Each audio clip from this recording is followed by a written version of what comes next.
दोस्तों, हमारे चैनल तैयारी नौकरी की पे आपका बहुत बहुत स्वागत है। हम फिर आज लेके आ गए हैं आपके लिए करंट अफेयर्स का सेशन जो आपके एग्जाम के लिए काफी हेल्पफुल होगा। इसमें वो सारे टॉपिक्स कवर किए गए हैं जो एग्जाम के दृष्टिकोण से महत्वपूर्ण हैं। तो आइए चलिए हम आपका बिना टाइम वेस्ट किए हुए सीधे टॉपिक्स की ओर चलते हैं और आशा करते हैं कि आप हमारे चैनल को लाइक सब्सक्राइब कर रहे होंगे और अपने दोस्तों को भी शेयर कर रहे होंगे जो एग्जाम्स की तैयारी कर रहे हैं। तो चलिए बिना टाइम वेस्ट किए सीधे टॉपिक्स की ओर चलते हैं। तो दोस्तों, आज का जो हमारा पहला टॉपिक है वो है विशेष गहन पुनरीक्षण। इस टॉपिक पे हमने पहले भी एक दो सेशनों में बात करी है और आज थोड़ा सा इसके बारे में, क्योंकि ये आज से ये प्रक्रिया शुरू हो रही है, इसलिए जो है 4 नवंबर से ये प्रक्रिया शुरू हो रही है। तो इसलिए जो है हम इस पे थोड़ा सा इसका जो है जिस्ट जो है वो देखते हैं। तो विशेष गहन पुनरीक्षण की प्रक्रिया जो है देश के कब हो 9 राज्यों में और 3 केंद्र शासित प्रदेशों में कब से 4 नवंबर से ये शुरू हो रही है। और ये दूसरे चरण की प्रक्रिया है। पहले चरण में जैसा कि हमने पहले भी बताया हुआ है, पहले चरण में कहाँ पे, बिहार में जो है ये प्रक्रिया करवाई गई थी। तो बिहार में अभी जो है इलेक्शन होने वाले हैं, विधानसभा चुनाव होने वाले हैं। कब कब होना है, 6 और 11 नवंबर को विधानसभा चुनाव है 2 चरणों में और 14 तारीख को जो है उसका परिणाम घोषित किया जाएगा। तो अभी ये दूसरे चरण की प्रक्रिया है और इसकी जो है प्रक्रिया शुरू हो गई है। 4 नवंबर से जो है ये प्रक्रिया इन्फोर्स हो गई है। कौन कौन से राज्य प्रभावित हो रहे हैं इसमें, उत्तर प्रदेश, मध्य प्रदेश, छत्तीसगढ़, राजस्थान, गोवा, गुजरात, केरल, पश्चिम बंगाल और तमिलनाडु, ये सारे राज्य जो हैं इसमें शामिल हैं। और केंद्र शासित प्रदेशों में जो है अंडमान और निकोबार द्वीप, लक्षद्वीप और पुडुचेरी, यानी 9 राज्य और 3 केंद्र शासित प्रदेश, ये जो हैं इसमें जो है इस प्रक्रिया में इन्वॉल्व होंगे। इस प्रक्रिया की घोषणा जो है अभी कुछ दिन पहले 27 अक्टूबर को मुख्य चुनाव आयुक्त कौन है हमारे, ज्ञानेश कुमार, श्री ज्ञानेश कुमार ने जो है 27 अक्टूबर को इसकी घोषणा कर दी थी कि ये जो है प्रक्रिया होगी। गणना की प्रक्रिया 4 दिसंबर तक चलेगी। ये जो प्रक्रिया आज 4 नवंबर से शुरू हो रही है 4 दिसंबर तक चलेगी। प्रारंभिक मतदाता सूची 9 दिसंबर को जारी होगी, यानी ड्राफ्ट जारी होगा कि किन लोगों के नाम होने हैं नहीं होने हैं। उसके बाद फिर आपत्ति वगैरह जो है वो होगा, आपत्ति का निपटारा वगैरह होगा और अंतिम सूची जो फाइनल लिस्ट है वो 7 फरवरी को प्रकाशित कर दिया जाएगा। तो ये इस प्रक्रिया का एक जिस्ट है कि ये जो है आज से 4 नवंबर से शुरू हो रहा है और अंतिम जो है ये 7 फरवरी तक जो है ये खत्म हो जाएगा। अंतिम सूची जैसे ही प्रकाशित होगी तो ये प्रक्रिया जो है संपन्न हो जाएगी। देश में SIR की क्या है, 9वीं प्रक्रिया है। इससे पहले 8 बार ये प्रक्रिया हो चुकी है। इससे पहले भी सेशनों में हमने काफी डिस्कस कर रखा है SIR पे, तो आप जाके पुराने वीडियो में भी हमारे देख सकते हैं। SIR के बारे में जो है मैंने काफी डिटेल्स में जो है चर्चाएं की हैं। और उसके बाद जो पश्चिम बंगाल में कुछ उस पे जो तृणमूल कांग्रेस की जो ममता बनर्जी है उन्होंने काफ़ी चीज़ें लागू करी, तो उसके बारे में भी हमने काफ़ी डिटेल्स में जानकारी दी है। तो आप हमारे उस वीडियो पे जाके इसके बारे में और ज़्यादा जानकारी प्राप्त कर सकते हैं। तो चलिए, ये था बेसिक चीज़ जो आज से प्रक्रिया शुरू हो गई है, तो हमें ये जानकारी रहनी चाहिए। आगे का जो हमारा है टॉपिक वो है हरियाणा में पेपरलेस रजिस्ट्री। भारत के हरियाणा में हरियाणा सरकार ने क्या किया है, 3 नवंबर से राज्य के सभी जिलों में पेपरलेस रजिस्ट्री शुरू की जा चुकी है। यानी अब रजिस्ट्री के लिए जो है पेपरलेस, यानी सब ऑनलाइन हो गया है। अब पेपर देने की जरूरत नहीं है, सारा चीज सिस्टम ऑनलाइन हो गया, ऑनलाइन ही सारा अपलोड होके और सारी प्रक्रिया हो जाएगी। यह जो पेपरलेस रजिस्ट्री की प्रक्रिया है ये पायलट प्रोजेक्ट के रूप में सबसे पहले कहाँ पे, कुरुक्षेत्र में यह सिस्टम शुरू किया गया था 29 सितंबर को। सबसे पहले जो हरियाणा का राज्य कुरुक्षेत्र है वहां पे यह सिस्टम सबसे पहले 19 सितंबर को लागू किया गया था पायलट प्रोजेक्ट के रूप में। अब जो है ये सभी जिलों में लागू कर दिया गया है। हालांकि जिस दिन पहला दिन में तो काफी परेशानी आई, कई जगहों पे रजिस्ट्री हो नहीं पाई तकनीकी कमियों की वजह से, तकनीकी खामियों की वजह से, बट ये धीरे धीरे जो है सिस्टम अपडेट हो रहा है और ये जल्द ही पूरे फुल फ्लेज में चलेगा। तो ये हर जिलों में अब लागू कर दिया गया है। अगला जो हमारा टॉपिक है वो है सिक्किम में traditional wear work day. Sikkim सरकार ने क्या किया है, एक नोटिफिकेशन जारी करा है जिसमें हर गुरुवार को, थर्सडे को सप्ताह के थर्सडे को ट्रेडिशनल वियर वर्क डे मनाया जाएगा। क्या है, सरकार ने निर्देश दिया है कि इस दिन सभी सरकारी कर्मचारी, जो भी सरकार से चलने वाले उपक्रम हैं और बैंकों के कार्यरत अधिकारी पारंपरिक परिधान पहन कर आएंगे। ठीक है, ट्रेडिशनल ड्रेस जो होता है वो पहन के आएंगे। इसका बेसिक जो सिक्किम सरकार का इसके उस पे कहना था, इस जो इन्होंने ये शुरू किया है, इस पे ये कहना था कि इससे लोगों में जो है अपने संस्कृति के प्रति जागरूकता आएगी, अपने संस्कृति के प्रति लोगों का ध्यान आकर्षित होगा, और जब पारंपरिक परिधान लोग पहनेंगे तो अपने भारत की जो अद्भुत संस्कृति है उससे लोग परिचित होंगे। तो इसलिए इन्होंने ट्रेडिशनल वियर वर्क डे जो है ये शुरू किया है। अगला टॉपिक जो है वो पंजाब में पेंशनरों के लिए पेंशन सेवा पोर्टल लॉन्च। पंजाब सरकार ने क्या किया है, पेंशनरों के लिए पेंशन सेवा पोर्टल लॉन्च कर दिया है। इसमें जो है 6 मुख्य सेवाएं अभी दी जाएगी, धीरे धीरे इन सेवाओं को और ज्यादा बढ़ाया जाएगा। बट इसमें जो सबसे इंपॉर्टेंट है वो है जीवन प्रमाण ऐप द्वारा डिजिटल लाइफ सर्टिफिकेट जमा करना। ये बहुत इंपॉर्टेंट है, क्योंकि जो पेंशनर होते थे, कई लोग ऐसे होते थे जो बैंकों तक नहीं जा पाते थे, और साल में एक बार इनको जीवन प्रमाण का वो सर्टिफिकेट देना होता है, जिससे इनका पेंशन जो है वो कंटिन्यू रहता है। तो एक बार साल में देना होता था, नवंबर दिसंबर के आसपास में। तो अभी बैंक जाके देना पड़ता था, बट अब क्या हो गया, ये डिजिटल हो गया। आप जीवन प्रमाण ऐप खोलिए और उस पे जो है आप डिजिटली जो है जो भी उसमें गतिविधि दी गई है उसको करके आप डिजिटली लाइफ सर्टिफिकेट सबमिट कर सकते हैं, जिससे आपकी पेंशन जो है अब बिना अवरुद्ध हुए जो है वो चलती रहेगी, बिना किसी रुकावट के जो है वो चलती रहेगी। तो ये पंजाब सरकार के द्वारा बहुत अच्छा प्रयास किया गया है पेंशनरों के लिए। अगला जो हमारा टॉपिक है वो है लखनऊ सिटीज ऑफ गैस्ट्रोनॉमी घोषित हो गया है। क्या चीज है, तो हम देखते हैं। लखनऊ को क्या है, यूनेस्को की 43वीं जनरल कॉन्फ्रेंस में लखनऊ को क्या किया है, क्रिएटिव सिटीज नेटवर्क, एक इनका नेटवर्क है जो लिस्ट बनती है क्रिएटिव सिटीज की, उस सिटीज में सिटीज ऑफ गैस्ट्रोनॉमी घोषित किया गया है। क्या होता है ये सिटीज ऑफ गैस्ट्रोनॉमी? क्या हुआ, गैस्ट्रोनॉमी क्या हुआ, जो शानदार भोजन, बेहतरीन भोजन, बहुत तरह के व्यंजन, नामी गिनामी जो व्यंजन बनते हैं, जैसे लखनऊ का कबाब मशहूर है, गुलाटी कबाब, और भी कई तरह की चीजें जो है वहां पे मशहूर हैं। तो इन सब चीजों को देखते हुए यूनेस्को की जो 43rd जनरल कॉन्फ्रेंस हुई, उसमें लखनऊ को क्रिएटिव सिटी नेटवर्क में सिटीज ऑफ गैस्ट्रोनॉमी में शामिल कर दिया गया है।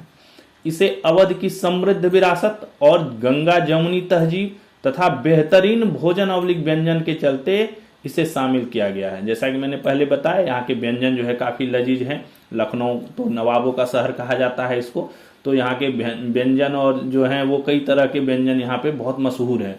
तो उस बेस पे जो है इसको इसमें शामिल किया गया है। इससे पहले 8 भारतीय शहर जो है पहले से इस सूची में है।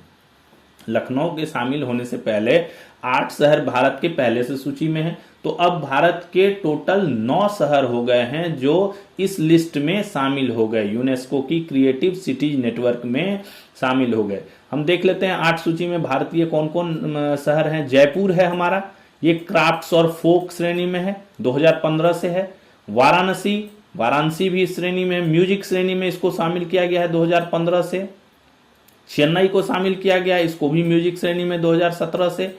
मुंबई जो है वो फिल्म श्रेणी में 2019 से शामिल है। हैदराबाद गैस्ट्रोनॉमी, ये भी हैदराबाद भी आपको इसी श्रेणी में शामिल है, ध्यान रखिएगा। हैदराबाद जो है ये जो लखनऊ का गैस्ट्रोनॉमी वाला श्रेणी है इसी में शामिल है। हैदराबाद का भी बिरयानी काफी फेमस है, वहां की बिरयानी लोग देश विदेश में फेमस है, तो उस चलते ये भी गैस्ट्रोनॉमी श्रेणी में है 2019 से। यानी अब गैस्ट्रोनॉमी श्रेणी में 2 हो गए। और चलिए, श्रीनगर हो गया क्राफ्ट्स और फोर्स श्रेणी में, इस श्रेणी में भी 2 हो गए। जयपुर भी इसमें शामिल है 2021 से।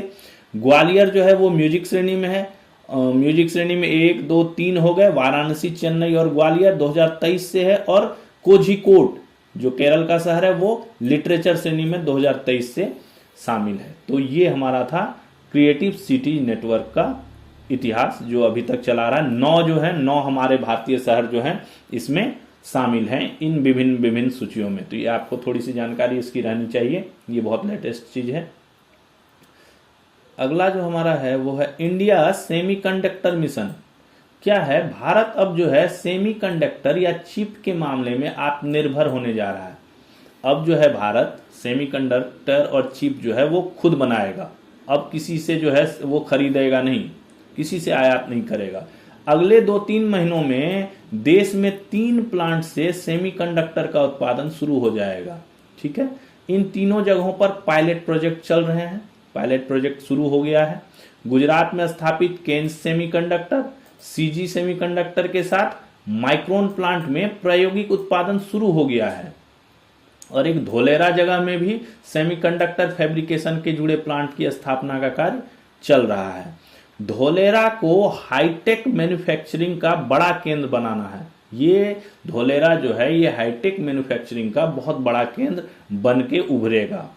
तो देश की आर्थिक सुरक्षा एवं रणनीतिक निर्भरता के लिए देश में सेमीकंडक्टर उत्पादन बहुत जरूरी है, बहुत इंपॉर्टेंट है। देश आर्थिक रूप से जो है निर्भर हो, रणनीतिक रूप से अपने आप पे निर्भर हो। आर्थिक सुरक्षा हमें किसी और देश से लेना पड़ रहा है, वो हमें भारत में ही मिल जाएगा, तो हमारा व्यापार और भी बढ़ेगा। हमारा जो अंदरूनी व्यापार है वो बहुत ज्यादा बढ़ेगा, पैसों की काफी बचत होगी। इसका उपयोग किसमें किया जाता है? ये जो चिप है सेमीकंडक्टर और या चिप जो है, इसे किसका उपयोग किसमें किया जाता है? इलेक्ट्रॉनिक्स आइटम्स, मेनली किसमें? मोबाइल फोन्स वगैरह में। हेल्थ केयर सिस्टम के जो इक्विपमेंट्स बनते हैं उसमें। रक्षा सेक्टर में कहा, जो डिफेंस के जो इक्विपमेंट्स बनते हैं, जो कम्युनिकेशन से रिलेटेड और भी जो मिसाइलें वगैरह बनती हैं उनमें। अंतरिक्ष सेक्टर जो स्पेस स्टेशन में यूज होते हैं इक्विपमेंट्स और भी जो प्रायोगिक चीज है उनमें जो उपयोग होता है, उन सभी चीजों में ये काफी ज्यादा उपयोग होता है।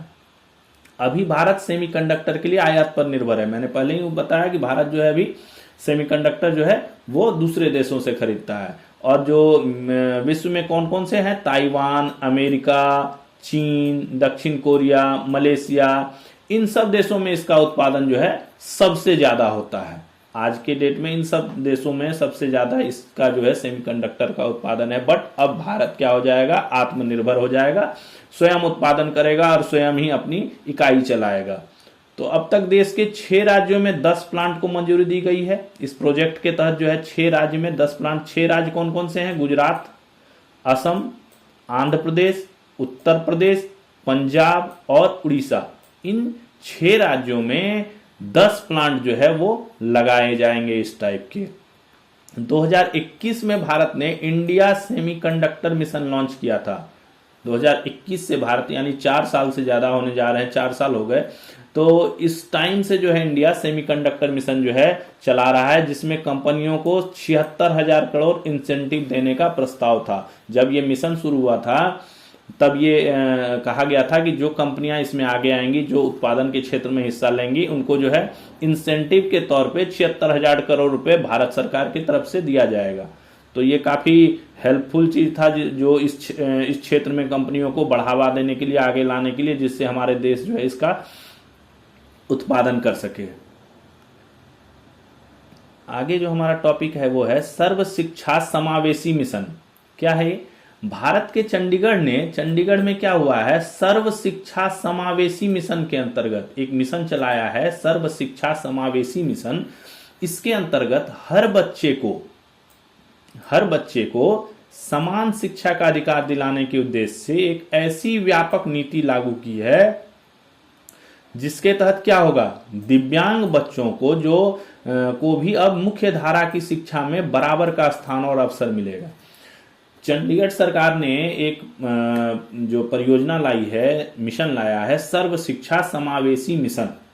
इसके तहत उन्होंने एक नीति बनाई है, रूल्स बना दिए हैं कि अगर कोई दिव्यांग बच्चा है, स्पेशली जो चाइल्ड होते हैं, जो स्पेशली डिसेबल्ड जो होते हैं, वो चाइल्ड जो होते हैं, उनको जो है दिव्यांग बच्चों को अब मुख्य धारा की शिक्षा में बराबर का स्थान और अवसर मिला है। वे अब नॉर्मल जो बच्चे हैं, जो मुख्य धारा की शिक्षा से जुड़े हुए हैं, उनके तरह ही इनको स्थान और अवसर मिलेगा, कोई भेदभाव नहीं किया जाएगा। ये जो रूल बना है, इसका मुख्य लक्ष्य क्या है, टारगेट है क्या? समान अवसर, एक समान सबको, मुख्य धारा में शामिल, क्योंकि अभी तक इनको अलग से ट्रीट किया जाता था, बट अब क्या है, ये मुख्य धारा में शामिल, सक्षम माहौल, माहौल उस तरह का पैदा करना जिससे इनको किसी प्रकार की दिक्कत ना हो।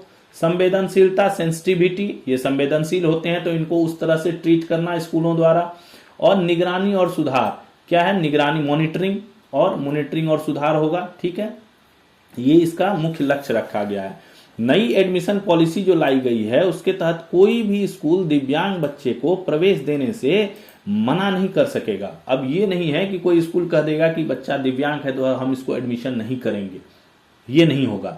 अब इस पॉलिसी के तहत, नई एडमिशन पॉलिसी के तहत कोई भी स्कूल जो है अब मना नहीं कर सकता कि दिव्यांग बच्चे को प्रवेश नहीं देंगे। इसके लिए जो है स्कूलों में इक्विपमेंट्स बढ़ाने और जो भी इनके असिस्टेंट वाले एड्स हैं उनको बढ़ाने के लिए जो है सरकार ने निर्देश जारी किए हैं कि जो स्कूल है, जिस स्कूल में इन बच्चों का एडमिशन किया जाएगा या जहां पे वहां उनके लिए जो उपयोगी सुविधाएं हैं वो उनको प्रोवाइड करा दिया जाए, जिससे इनको ऐसा ना फील हो कि हम मुख्य धारा में नहीं है या आम बच्चों की तरह नहीं है। उनको एक समान शिक्षा का अवसर प्रदान किया जाए, ये बेसिक कंसेप्ट है इसका। अगला जो हमारा टॉपिक है वो है हरियाणा का श्री कपाल मोचन मेला। ये एक फेमस वार्षिक मेला होता है। हरियाणा के यमुनानगर में तीर्थराज श्री कपाल मोचन मेला शुरू हो गया है। ये क्या है, ये वार्षिक मेला है। यह एक वार्षिक मेला है, यानी हर साल होता है, जो कार्तिक पूर्णिमा पर लगता है। कब लगता है? कार्तिक पूर्णिमा पर। यह क्या है, हिंदू एवं सिखों का प्रसिद्ध धार्मिक आयोजन है। दोनों का, हिंदुओं का और सिखों का, ये प्रसिद्ध धार्मिक आयोजन है। वार्षिक लगता है, हर साल लगता है। तीर्थराज श्री कपाल मोचन मेला कहां पे? हरियाणा का यमुनानगर में। कार्तिक पूर्णिमा को लगता है। इसमें क्या करते हैं तीर्थयात्री? पवित्र सरोवर हैं उनमें जो है स्नान करते हैं। तो ये मेला जो है अभी लगा है। अगला जो हमारा टॉपिक है वो है दिल्ली हाईकोर्ट का विधि के छात्रों के लिए फैसला। विधि क्या हुआ? कानून, लॉ, जो लॉ पढ़ते हैं। तो दिल्ली हाईकोर्ट ने आज एक अहम निर्णय दिया, ऐतिहासिक फैसला दिया। क्या दिया? कि विधि के छात्रों के संबंध में यह फैसला दिया कि देश में जो कानून के किसी भी छात्र को, देश में जो लॉ पढ़ते हैं उसके किसी भी छात्र को न्यूनतम उपस्थिति के अभाव में परीक्षाओं में बैठने से नहीं रोका जाना चाहिए। क्या कहा हाईकोर्ट ने? कि ये नहीं हो कि मिनिमम अटेंडेंस अगर वो पूरा नहीं कर पाया तो उसके कारण उसको जो है एग्जाम नहीं देने दिया जाए या अगले क्लास में प्रोन्नति नहीं किया जाए। हो सकता है किसी कंडीशन की वजह से वो मिनिमम अटेंडेंस को पूरा नहीं कर पाया था। एक केरल का कोई मामला था, उसमें जो है जो छात्र था उसका वो जो है मिनिमम अटेंडेंस पूरा नहीं कर पाया था, उसकी किसी कारणवश, दुर्घटना वगैरह के कारण। तो उसको जो है कॉलेज ने आगे अगले उसमें प्रोन्नति नहीं दी, एग्जाम में बैठने नहीं दिया। तो उसी के अवलोक में जो है दिल्ली हाईकोर्ट ने यह फैसला सुनाया कि कोई भी विधि का छात्र जो है वो न्यूनतम उपस्थिति के अभाव में उसको परीक्षा में बैठने से रोका नहीं जाएगा। इसके साथ ही अदालत ने बार काउंसिल ऑफ इंडिया को अनिवार्य उपस्थिति मानदंडों में संशोधन करने का भी आदेश दिया और बार काउंसिल ऑफ इंडिया को कह दिया है कि आप जो है ये उपस्थिति का जो मानदंड बनाए हुए हैं, जो उपस्थिति का वो बनाया है कि बेंचमार्क बनाया हुआ है कि मिनिमम इतना होना चाहिए तब ये परीक्षा में बैठेगा, उसमें आप संशोधन करके कुछ ऐसा लाइए जिससे जो है परीक्षा में विद्यार्थियों को दिक्कत ना हो। ये निर्देश भी बार काउंसिल ऑफ इंडिया को हाईकोर्ट, दिल्ली हाईकोर्ट ने दे दिया है। अदालत ने कहा है कि उपस्थिति की कमी के कारण छात्र की अगली सेमेस्टर कक्षा में पदोन्नति रोकी नहीं जा सकती है। अदालत ने यह कहा कि जो अटेंडेंस है उसकी कमी के कारण जो है छात्र का पदोन्नति को जो है अगले क्लास में जो उसको पदोन्नति करना है उसमें रोका नहीं जा सकता है। यह फैसला किसने दिया? न्यायमूर्ति प्रतिभा एम सिंह तथा न्यायमूर्ति अमित शर्मा के बेंच ने जो है ये फैसला, ज्वाइंट बेंच ने जो है ये फैसला सुनाया है दिल्ली हाईकोर्ट के। अगला जो हमारा टॉपिक है वो है 10वां अंतर्राष्ट्रीय गीता महोत्सव। बहुत इंपॉर्टेंट टॉपिक है। 10वां अंतर्राष्ट्रीय गीता महोत्सव 15 नवंबर से 5 दिसंबर 2025 तक कहां चलेगा? कुरुक्षेत्र में आयोजित किया जाएगा। कुरुक्षेत्र कहां है? हरियाणा में। 10वां अंतर्राष्ट्रीय गीता महोत्सव 15 नवंबर से 5 दिसंबर तक कुरुक्षेत्र में आयोजित किया जाएगा। पहली बार है ये 10वां। पहली बार इसमें जो है यह महोत्सव 21 दिन चलेगा। इसी दौरान अंतर्राष्ट्रीय गीता सम्मेलन का भी आयोजन किया जाएगा। ये जो गीता महोत्सव होगा इतने दिनों का, इसमें काफी चीजें, काफी एक्टिविटीज होती हैं, काफी कार्यक्रम रखे जाते हैं राज्य सरकार की तरफ से। तो इसी बीच जो है, इसी दौरान 15 नवंबर से 5 दिसंबर के दौरान अंतर्राष्ट्रीय गीता सम्मेलन का भी आयोजन किया जाएगा। इसमें मध्य प्रदेश सहयोगी राज्य के तौर पर जो है भागीदारी कर रहा है। मध्य प्रदेश जो है, इसमें क्या है, बेसिकली जो है एक सहयोगी राज्य जो है वो डिटेल होता है और एक सहयोगी देश डिटेल होता है। तो सहयोगी राज्य के रूप में जो है मध्य प्रदेश को डिटेल किया गया है, और सहयोगी देश पर जो है अभी फैसला नहीं आया है। जो विदेश मंत्रालय है हमारी, वो और देशों से कांटेक्ट में है कि किसको जो है इसका सहयोगी देश बनाया जाए। अभी उस पर फैसला आना बाकी है, बट सहयोगी राज्य जो है वो मध्य प्रदेश निर्धारित हो गया है, और मध्य प्रदेश में उसके हिसाब से जो है वो पवेलियन वगैरह बनने भी शुरू हो गए हैं। इस महोत्सव में 25 विदेशी वक्ता गीता पर मंथन करेंगे। क्या करेंगे? 25 विदेशी वक्ता जो हैं, फॉरेनर्स जो हैं, वो गीता पर मंथन करेंगे। ठीक है। 25 नवंबर को प्रधानमंत्री भी इसमें शामिल होंगे। 25 नवंबर को प्रधानमंत्री भी जो है वो इसमें भाग लेंगे, शामिल होंगे और इसको एड्रेस करेंगे। कृष्ण द्वारा दिए गए गीता उपदेश को वर्तमान कितने हो गए? 5163 वर्ष पूरे होने जा रहे हैं। ठीक है। कृष्ण ने जो कुरुक्षेत्र के मैदान में अर्जुन को जो गीता का उपदेश दिया था, उसको अभी 5163 वर्ष पूरे होने जा रहे हैं। वर्ष 2014 में प्रधानमंत्री ने कुरुक्षेत्र को गीता स्थली के रूप में पहचान दिलाने की पहल शुरू की थी। हमारे प्रधानमंत्री श्री नरेंद्र मोदी जी के नेतृत्व में जो है हरियाणा सरकार को ये डायरेक्शंस दिया गया था कि कुरुक्षेत्र को जो है वो गीता स्थली के रूप में जो है पहचान दिलाने के लिए जो है आवश्यक कार्रवाई की जाए। उसी के अकॉर्डिंगली जो है ये गीता महोत्सव, गीता सम्मेलन, ये महोत्सव जो है करवाया जा रहा है, इसी के अकॉर्डेंस में। अगला जो हमारा टॉपिक है वो है पतंजलि विश्वविद्यालय का द्वितीय दीक्षांत समारोह। ये इंपॉर्टेंट इसलिए है कि इसमें जो है हमारे राष्ट्रपति द्रौपदी मुर्मू जी ने भाग लिया। पतंजलि विश्वविद्यालय में आयोजित द्वितीय दीक्षांत समारोह की मुख्य अतिथि कौन थी? राष्ट्रपति श्रीमती द्रौपदी मुर्मू, इन्होंने हिस्सा लिया। इस द्वितीय सेकंड था ये दीक्षांत समारोह, पतंजलि विश्वविद्यालय द्वारा आयोजित किया गया था। तो कभी कभी एग्जाम में पूछ लेता है कि पतंजलि विश्वविद्यालय में जो दीक्षांत समारोह हुआ उसके मुख्य अतिथि कौन थे। तो इस टाइप के क्वेश्चंस काफी आ जाते हैं। तो ये राष्ट्रपति हमारे द्रौपदी मुर्मू ही थी। अगला जो टॉपिक है हमारा, नौसेना का 40वीं चीफ ऑफ मटेरियल। ठीक है, ये पोस्ट है। नौसेना के vice admiral B Shiv Kumar को नौसेना का क्या किया गया है? 40वां चीफ ऑफ मटेरियल नियुक्त किया गया है। COM, ध्यान रखिएगा, COM नाम से भी आता है ये, COM कॉम नाम से भी आता है। तो ये 40वें चीफ ऑफ मटेरियल नियुक्त किए गए हैं B Shiv Kumar, vice admiral B Shiv Kumar.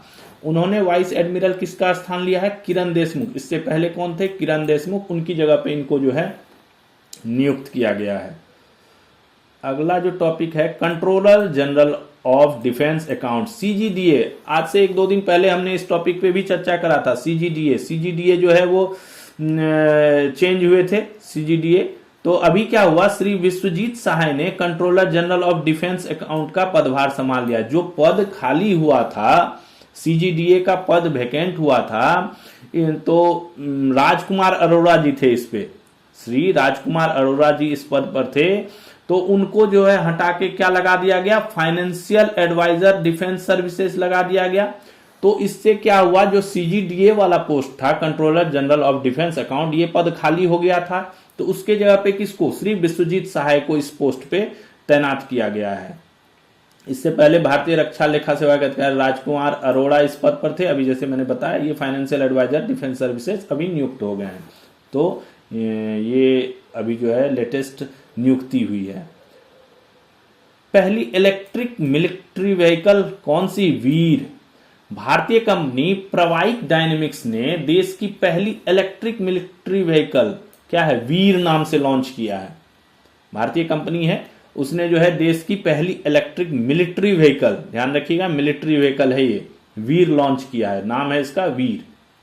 इसमें क्या फीचर्स दिए गए हैं, इसमें छिपकर चलने, हर तरह की जमीन पर चलने, यानी किसी भी तरह का जमीन है उस पर चल जाएगा, और क्विक फील्ड रिपेयर, यानी क्या, तुरंत रिपेयर, ऑटो रिपेयर वाला मूड सब इसमें एक्टिवेटेड है। तो ऐसे फीचर्स जो हैं इसमें डाले हुए हैं, तो ये काफी मिलिट्री के लिए उपयोगी से व्हीकल जो है वो साबित होगा।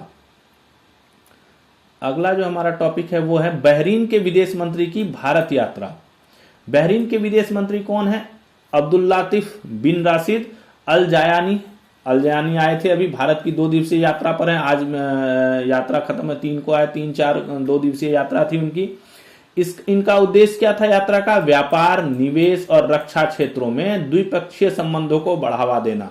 अभी किन किन चीजों पे सहमति बनी है भारत और बहरीन के बीच, ये अभी तक डिटेल्स आया नहीं है, तो जैसे ही डिटेल्स आएगा तो हम इसके बारे में आपको जानकारी देंगे कि किन किन मुद्दों पे जो है सहमति हुई है। लेकिन बेसिकली जो है इसमें डिस्कशन जो हुआ है वो भारत बहरीन व्यापार, निवेश और डिफेंस के क्षेत्रों में जो है उस पे मेन जो टॉपिक्स हैं उन पे डिस्कशन हुआ है, और किस पे सहमति हुई है ये हम अभी आपको आगे बताएंगे। अगला जो हमारा टॉपिक है वो है ईरान बनाएगा 8 नए न्यूक्लियर पावर प्लांट। ईरान जो है वो क्या करेगा, अपनी स्वच्छता और सतत ऊर्जा उत्पादन को बढ़ाने की कोशिश में रूस की सहायता से, ध्यान रखिएगा किसकी मदद से, रूस की सहायता से 8 न्यूक्लियर पावर प्लांट बनाएगा। 8 न्यूक्लियर प्लांट बना रहा है, पावर प्लांट, और इसके लिए दोनों देशों के बीच समझौता हो गया है। ईरान के राष्ट्रपति क्या चाहते हैं, शांतिपूर्ण न्यूक्लियर प्रोग्राम, ठीक है, और एटमी हथियार न बनाने के लिए प्रतिबद्ध हैं। ईरान के राष्ट्रपति ने जो है कहा है कि वो शांतिपूर्ण न्यूक्लियर प्रोग्राम और एटमी हथियार न बनाने के पक्ष में है, ठीक है। तो इसी उसमें जो है इन्होंने अपनी ऊर्जा और उसको जो है सतत ऊर्जा का उत्पादन को बढ़ाने के लिए रूस के साथ समझौता किया है 8 न्यूक्लियर पावर प्लांट लगाने का। अगला जो हमारा टॉपिक है वो है यूक्रेन रूस लड़ाई। यूक्रेन रूस लड़ाई चल ही रही है, यूक्रेन पे रूस के काफी घातक हमले हो रहे हैं। तो यूक्रेन ने क्या किया है, इस हमले से बचने के लिए कई देशों से मदद मांगी, हथियार मांगे। तो हथियार में क्या हुआ कि घातक हमलों से बचने के लिए जर्मनी ने पैट्रियट एयर डिफेंस सिस्टम, इनका एयर डिफेंस सिस्टम है जर्मनी का पैट्रियट एयर डिफेंस, इसको जो है दे दिया है, क्या नाम है, यूक्रेन को दे दिया है, रूस के घातक हमलों से बचने के लिए ये दे दिया है। यूक्रेन ने अमेरिका से भी मांगा था, अमेरिका से टॉमहॉक मिसाइलों की मांग की थी अमेरिका से, लेकिन डोनाल्ड ट्रंप ने कहा कि नहीं, अभी जो है इस पर कोई विचार नहीं किया जाएगा। और जो वो आई है, जो न्यूज आई है, वो उसमें जो है अमेरिकी राष्ट्रपति ने अभी इस पर किसी भी तरह का विचार करने से मना कर दिया। ये टॉमहॉक मिसाइल काफी खतरनाक मिसाइल है, जो टॉमहॉक मिसाइल है अमेरिका के पास, इसकी मारक क्षमता 2500 किलोमीटर है, यानी ये 2500 किलोमीटर अंदर घुस के किसी देश के जो है वो ये हमला कर सकता है इन मिसाइलों से। तो यूक्रेन ने इस रूस को जो है रूस पे हमले करने के लिए अमेरिका से इन मिसाइलों की मांग की थी, बट अमेरिका ने देने से अभी कोई उस पर एग्रीमेंट किया नहीं है। बट जर्मनी से इसे जो है पैट्रियट एयर डिफेंस सिस्टम जो है मिल गया है। हमले अभी भी जारी हैं, रूस यूक्रेन पे, यूक्रेन भी कर रहा है, रूस भी कर रहा है।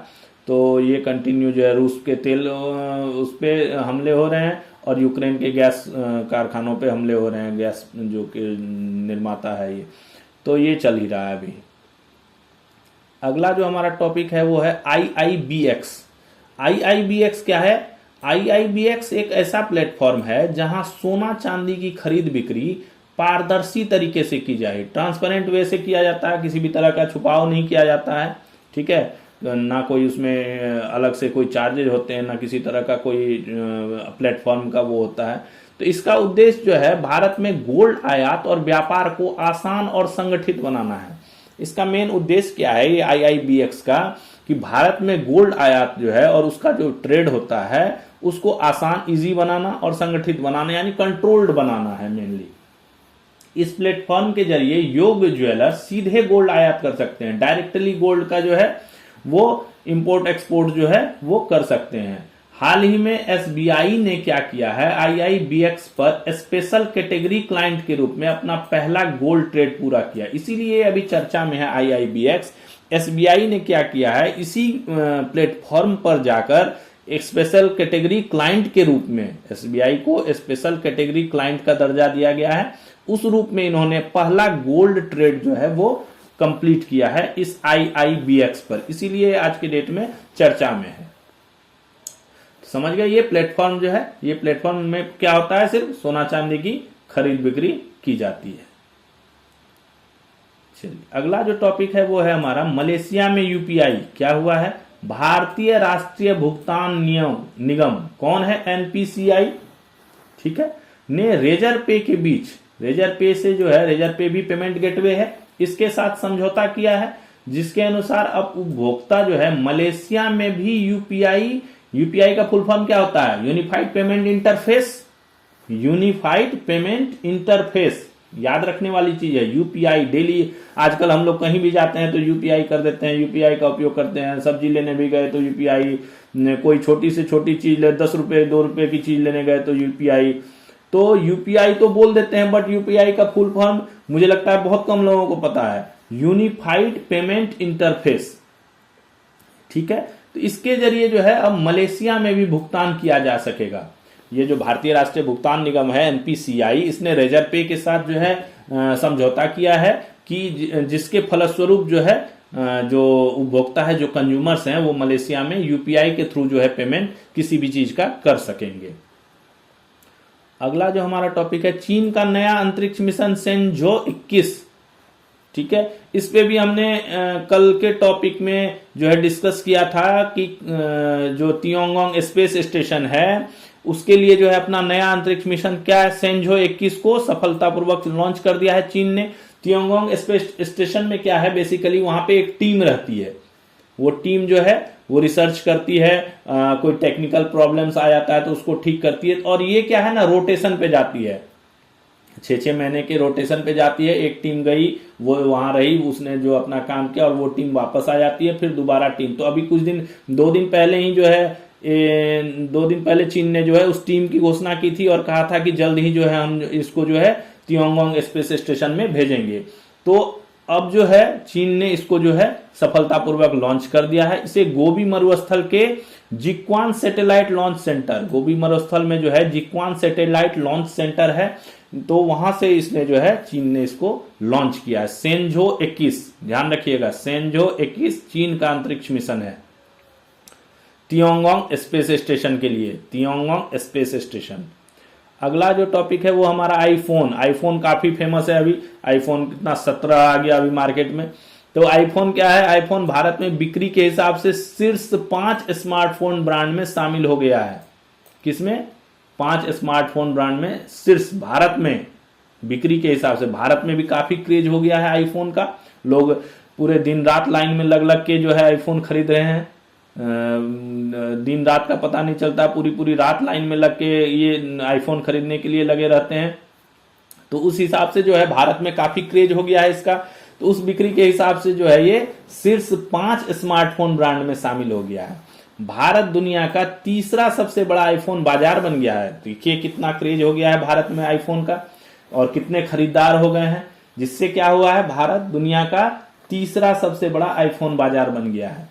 भारत में जो स्मार्टफोन्स बिकते हैं, जो स्मार्टफोन्स भारत में बिक्री होते हैं अभी आज के डेट में जो उपलब्ध कंपनियां हैं, उनमें जो है प्रथम स्थान पर वीवो के जो फोन है वो प्रथम स्थान पर है बिक्री के हिसाब से, और दूसरे स्थान पर कौन है, सैमसंग। ये 2 फोन जो है, प्रथम स्थान पे वीवो, दूसरे स्थान पर सैमसंग, बिक्री के हिसाब से जो है भारत में अभी इनका ये नंबर है, फर्स्ट और सेकेंड, ठीक है। और आईफोन का क्रेज तो देख ही रहे, अब धीरे धीरे जो है ये आईफोन जो है इनकी जगह पकड़ेगा कि क्या होगा, ये तो भविष्य की बात है। बट जिस हिसाब से आईफोन का क्रेज बढ़ रहा है, भारत जिस हिसाब से दुनिया का तीसरा सबसे बड़ा आईफोन यूजर्स बाजार बन गया है, तो उस हिसाब से आने वाले दिनों में जो है आईफोन और आगे जो है आएगा। आगे जो हमारा टॉपिक है वो है, सेबी ने 7 कंपनी के आईपीओ को मंजूरी दे दी है। सेबी, ठीक है, सेबी जो सिक्योरिटीज एंड एक्सचेंज ब्यूरो है, जो रेगुलेट करती है उसने जो है 7 कंपनियों को आईपीओ की मंजूरी दे दी है। ठीक है, इसमें 7 कंपनियों में कौन कौन है? सिप्रॉकेट, मीशो काफी फेमस है, किस लिए?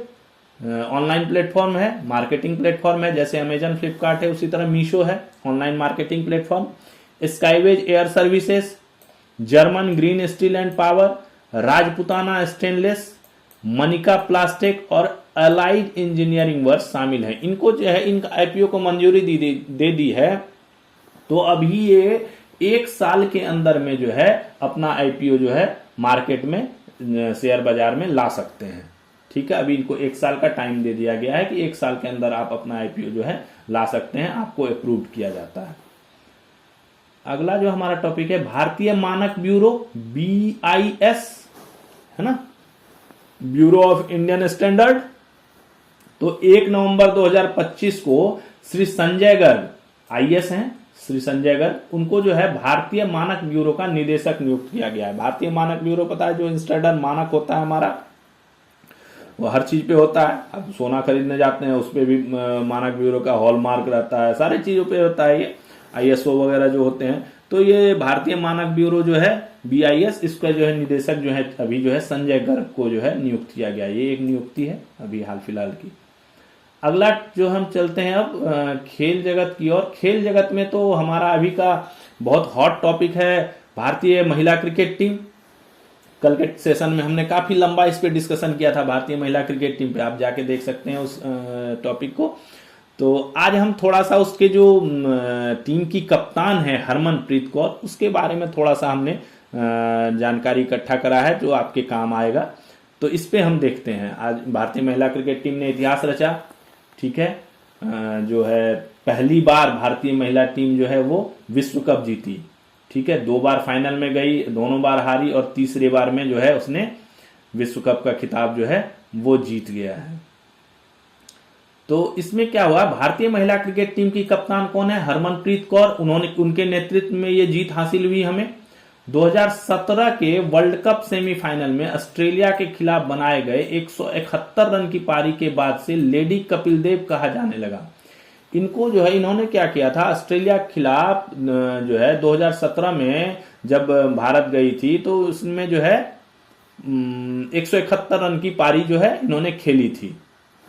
ठीक है, उसके बाद से इन्हें क्या कहा जाने लगा? लेडी कपिल देव कहा जाने लगा। ये मोगा पंजाब की रहने वाली है, मोगा पंजाब की रहने वाली है। इन्हीं के नेतृत्व में भारतीय महिला क्रिकेट टीम ने 2025 का वनडे वर्ल्ड कप जीत लिया है, इन्हीं के नेतृत्व में। इन्होंने अपना पहला डेब्यू मैच 2009 में पाकिस्तान के खिलाफ खेला था। First debut match in international cricket जो है वो 2009 में पाकिस्तान के खिलाफ खेला था। 2017 में महिला T20 टीम की कप्तान बन गई है। 17 में T20 में इनके 3500 से भी अधिक रन है। 2017 में ही इन्हें अर्जुन अवार्ड से सम्मानित किया गया। ठीक है, 2017 में इन्हें इनके जो है खेल प्रदर्शन के लिए जो है अर्जुन अवार्ड से सम्मानित किया गया। काफी टैलेंटेड खिलाड़ी हैं, पहली भारतीय खिलाड़ी हैं जिसने T20 इंटरनेशनल में शतक लगाया है। ये पहली भारतीय महिला खिलाड़ी हैं जिसने T20 इंटरनेशनल में सेंचुरी लगाई है। ऑस्ट्रेलिया के WBBL क्या होता है? वुमेन्स बिग बैश लीग, ये एक लीग है। ठीक है, जैसे हमारे यहाँ IPL होता है, इंडियन प्रीमियर लीग, उसी तरह ऑस्ट्रेलिया में जो होता है वो WBBL होता है, वुमेन्स बिग बैश लीग कहा जाता है उसको। और इसी प्रकार इंग्लैंड में भी होता है एक लीग जो द 100 नाम से है। बहुत इंपॉर्टेंट है, ध्यान रखिएगा। ऑस्ट्रेलिया में जो है जो लीग होता है वो WBBL, women's big bash league, और इंग्लैंड में जो होता है उसको द 100 कहा जाता है। तो इन दोनों फॉर्मेट में वो खेल चुकी हैं, खेलने वाली पहली भारतीय महिला क्रिकेटर है। इन दोनों फॉर्मेट, इन दोनों लीग में जो है वो खेलने वाली पहली महिला क्रिकेटर है। ये दोनों T20 की लीग है, जैसे बताया अभी, ये दोनों जो है T20 की लीग है। जैसे अपने यहाँ IPL होता है उसी तरह ऑस्ट्रेलिया में और इंग्लैंड में ये होता है। विश्व कप जीतने वाली जो टीम थी उसके मुख्य कोच कौन थे? अमोल मजुमदार, ध्यान रखने वाला चीज है। गेंदबाजी कोच कौन थे? आविष्कार साल्वी। और फील्डिंग कोच कौन थे? मुनीश बाली, अपने मुख्य कोच।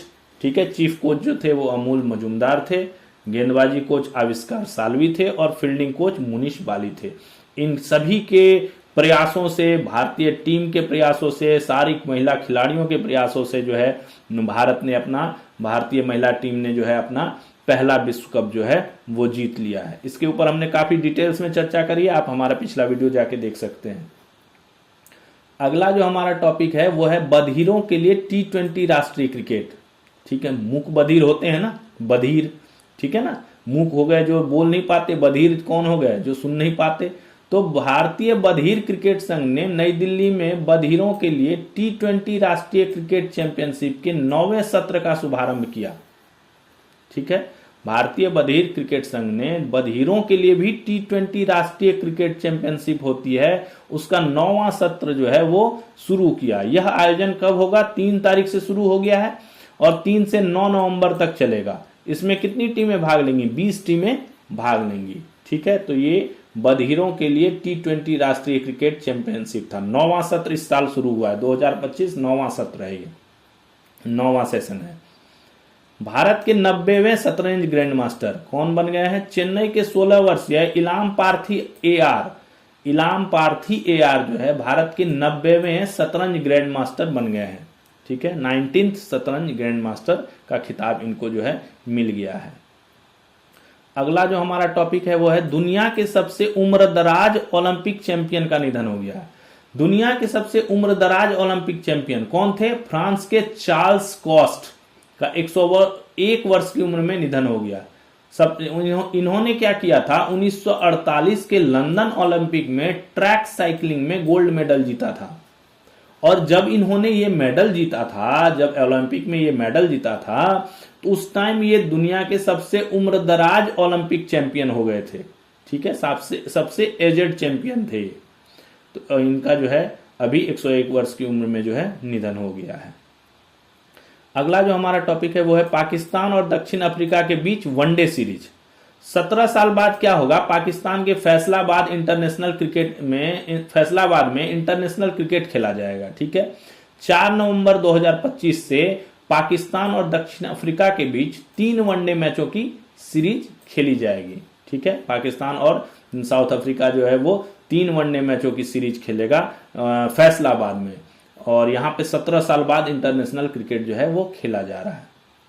अगला जो है हमारा अफगानिस्तान और जिम्बाब्वे के बीच T20 सीरीज। अफगानिस्तान और जिम्बाब्वे के बीच हुआ था 3 मैचों का T20 सीरीज, हमने पहले भी बताया था इसको। उसमें क्या हुआ? अफगानिस्तान ने जिम्बाब्वे को 3-0 से हराकर सीरीज जीत ली है। अफगानिस्तान ने जिम्बाब्वे को तीनों मैचों में हराकर 3-0 से सीरीज जो है अपने नाम कर ली है। अगला जो है लखनऊ सुपर जायंट्स। क्या है? Lucknow super giant. आईपीएल की टीम लखनऊ सुपर जायंट्स ने ऑस्ट्रेलिया के पूर्व ऑलराउंडर टॉम मूडी को अपना क्या नियुक्त किया है? ग्लोबल डायरेक्टर ऑफ क्रिकेट नियुक्त किया है। आईपीएल की टीम है लखनऊ सुपर जायंट्स, इन्होंने जो है टॉम मूडी को अपना ग्लोबल डायरेक्टर ऑफ क्रिकेट नियुक्त किया है। अगला और हमारा लास्ट टॉपिक है आज का, जम्मू कश्मीर की इंडियन हेवन प्रीमियर लीग। ये काफी चर्चा में आज आ गई है। क्यों? देखिए, जम्मू कश्मीर के श्रीनगर में 25 अक्टूबर को शुरू हुई Indian heaven premier league 2025 12 match के बाद ही बंद हो गई। क्या हुआ? एक ये लीग बनाई गई थी। ठीक है, जम्मू कश्मीर में श्रीनगर में एक लीग बनाई गई थी, इंडियन हेवन प्रीमियर लीग। ठीक है, इसका जो है 12 मैच हुआ और बीच में ही बंद हो गई। क्यों हुई? उसको रीजन देखिए। जिस टूर्नामेंट को जम्मू कश्मीर में प्रोफेशनल क्रिकेट की शुरुआत बताया जा रहा था, जम्मू कश्मीर को बताया जा रहा था कि इस जो लीग खेला जाएगा इससे जो है प्रोफेशनल क्रिकेट में जो है ये जम्मू कश्मीर का जो क्षेत्र है ये आगे आएगा, कई नए टैलेंट्स उभर कर आएंगे, स्टेट में जो बैट्समैन, बॉलर्स हैं, फील्डर्स हैं, ऑलराउंडर्स हैं, वो बाहर होके आएंगे। ये अनुमान किया जा रहा था। वह क्यों बंद हो गया? आर्थिक अनियमितता, पैसों का हिसाब किताब नहीं, गैर मान्यता, कोई मान्यता नहीं, और भुगतान घोटाले। इन कई खिलाड़ियों का और इनके कोचों का दावा है कि इनको पैसे ही नहीं दिए गए। होटलों में रहे तो होटलों का बिल नहीं चुकाया गया, जिससे होटलों में जो है खिलाड़ी बंद रहे, होटलों से उनको जाने नहीं दिया गया बिना बिल पे किए हुए। इस आरोप में फंस गया है। ठीक है, इस कारण जो है ये मैच जो है बंद हो गया, कोई देखने ही नहीं आ रहा था। इस हालात ऐसे हो गए थे इस लीग के कि कोई देखने नहीं आ रहा था इसको। इस लीग की शुरुआत किसने की थी? मोहाली के एक एनजीओ युवा सोसाइटी नाम से एक एनजीओ थी। मोहाली कहां? पंजाब की एक एनजीओ थी युवा सोसाइटी। उसने जो है इस लीग को शुरुआत करने का जो है प्रयास किया था और जम्मू कश्मीर स्पोर्ट्स काउंसिल ने इस लीग से संबंध होने से मना किया है। But Jammu Kashmir sports council ने कहा कि हमसे जो है हमारा जो है इस लीग से कोई संबंध नहीं था, ना हमसे इन्होंने अनुमति ली, ना हमसे किसी तरह का इन्होंने अपनी आर्थिक समस्याओं या किसी भी तरह के पेमेंट डिटेल्स के बारे में हमें जानकारी दी। तो ये एनजीओ की तरफ से किया था, प्रीमियर लीग खेला शुरू किया गया था। बट वो जो है 12 मैच होते होते जो है 12 मैच के बाद ही बंद कर दिया गया है। ठीक है, तो ये हमारा आज का सारा टॉपिक था जिसपे हमने डिस्कशन किया और ये सारे जो है समसामयिक मुद्दे थे जो काफी इंपॉर्टेंस वाले थे। तो चलिए, आज का सेशन आपको कैसा लगा इसका जो है कमेंट में आप जरूर बताइए। अपने दोस्तों को शेयर कीजिए, जो भी एग्जाम्स की तैयारी कर रहे हैं उनको शेयर कीजिए। इनसे काफ़ी लाभ मिलेगा। हमने काफ़ी खोज करके जो है इन टॉपिक्स को बनाया है जिससे आपको एग्जाम्स में काफ़ी हेल्प मिले। तो इस चैनल को लाइक सब्सक्राइब कीजिए, कंटिन्यू देखते रहिए और हम फिर कल इसी तरह जो है नया सेशन लेके आपके लिए आएंगे। और तब तक के लिए थैंक्स फॉर वॉचिंग। जय हिंद।